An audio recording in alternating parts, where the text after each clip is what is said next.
Fernando Gonzalez asks me on Quora, can I use the name of a fictional place from a book for a brand or website? For example, Hogwarts Sky or Frankenstein's Mother. I'm Andrei Mincov, the founder of Trademark Factory, and here's my answer to your question.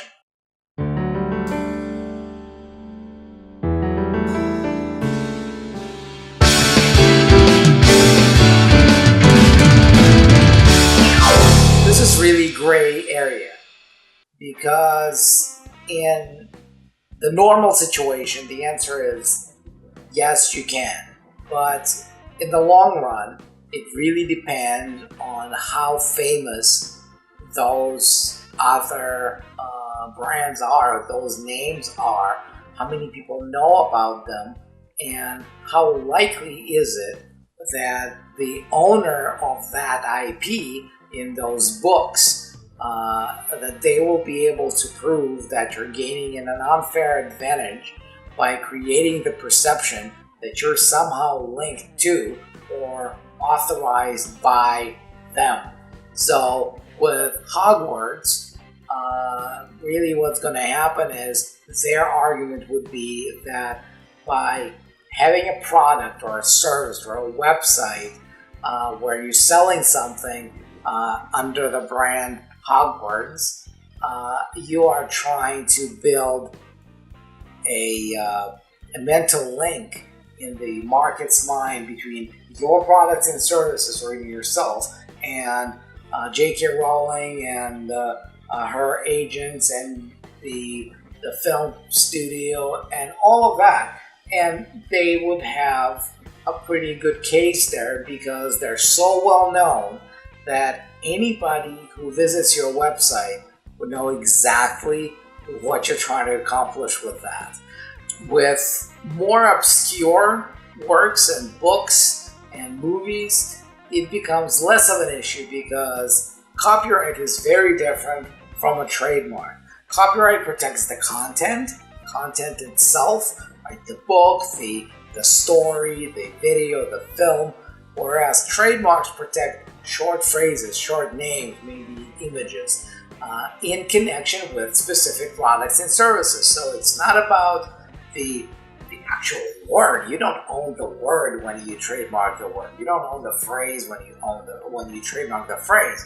You own the mental link between that phrase, word, or image and specific products and services. So simply because you wrote a book and came up with a name of a place or a protagonist or something doesn't mean that you automatically have trademark rights. You don't. You don't have trademark rights for specific products, services, and that creates this tension. So in the opinion of the court, the book, for example, is not known well enough to people, or if it's so clear that your products and services have nothing to do with their book, you may be able to get away with that.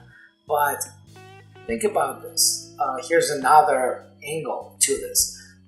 The more well-known the book, the more money they have to throw at their lawyers to make your life miserable.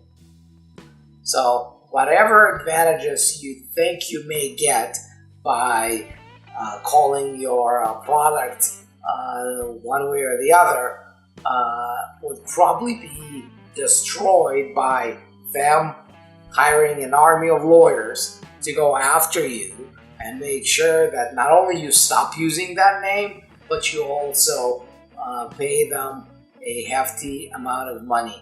If you're hoping to build a real business, a really successful business that's going to be out there providing value to the world, I don't think it's the right thing to start that whole relationship with the world by stealing from somebody who had created something that the world admires. Just don't do that. Now, I hope this answers Fernando's question. And if you found this video useful, subscribe, And more importantly, comment below if you have a question for me. Right? I put out these videos because we get these questions about trademarks and about brands all the time. So don't be scared. If you got a question, put it down below to the comments, and I'll be happy to look into that and see how I can answer it. And until then, I'll see you in the next video.